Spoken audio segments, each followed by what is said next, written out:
Looking for a great hosting solution? Check our website for prices.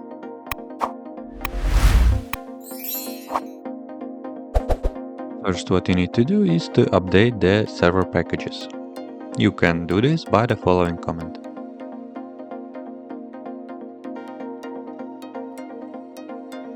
Once your package list is updated, install Krita using the apt command.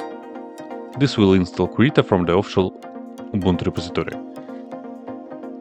There are more steps to install it. Let's install it via flatpak. Use the following command to install flatpak. Add the flathub repository with the next command. Now install Krita via flatpak.